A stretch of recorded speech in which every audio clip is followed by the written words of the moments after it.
ಇಲ್ಲಿ ನೆರೆದಿರುವಂತಹ ಎಲ್ಲ ಮಂತ್ರಿಮಂಡಲದ ಸದಸ್ಯರಿಗೆ ನಮ್ಮ ಶಿಕ್ಷಕರ ಪರವಾಗಿ ಸುಸ್ವಾಗತ.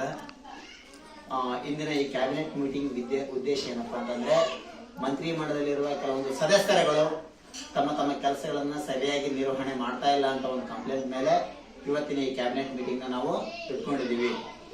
ಮೊದಲನೇದಾಗಿ ನಾನು ಕ್ಯಾಬಿನೆಟ್ ಮೀಟಿಂಗ್ ಅಲ್ಲಿ ಬಂದಿರುವ ಮಂತ್ರಿಗಳ ಹಾಜರಾತಿಯನ್ನು ತೆಗೆದುಕೊಳ್ತೀನಿ. ಫಸ್ಟ್ ಮುಖ್ಯಮಂತ್ರಿ, ಉಪಮುಖ್ಯಮಂತ್ರಿ, ಶಿಕ್ಷಣ ಮಂತ್ರಿ, ಗ್ರಂಥಾಲಯ ಮಂತ್ರಿ, ಆಹಾರ ಮಂತ್ರಿ, ಆರೋಗ್ಯ ಮಂತ್ರಿ, ವಾರ್ತಾ ಮಂತ್ರಿ, ತೋಟಗಾರಿಕೆ ಮಂತ್ರಿ, ನೀರಾವರಿ ಮಂತ್ರಿ, ಹಣಕಾಸು ಮಂತ್ರಿ, ಸ್ವಚ್ಛತಾ ಮಂತ್ರಿ, ರಕ್ಷಣಾ ಮಂತ್ರಿ, ಕಾನೂನು ಮಂತ್ರಿ, ಸಾಂಸ್ಕೃತಿಕ ಮಂತ್ರಿ, ಕ್ರೀಡಾ ಮಂತ್ರಿ, ವಿರೋಧ ಪಕ್ಷದ ನಾಯಕ, ಪ್ರವಾಸ ಮಂತ್ರಿ,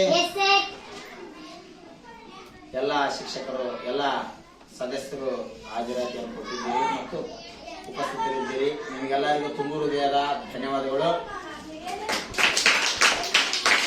ಈಗ ಮಂತ್ರಿಮಂಡಲದ ಮುಖ್ಯಮಂತ್ರಿ ಆದಂತವರು ನಿತೀಶ್ ಅವರು ಈ ಮಂತ್ರಿಮಂಡಲದಲ್ಲಿರುವಂತಹ ಕೆಲವೊಂದು ಸಮಸ್ಯೆಗಳ ಬಗ್ಗೆ ವಿವರಣೆ ನೀಡಬೇಕಾಗಿ ವಿನಂತಿ.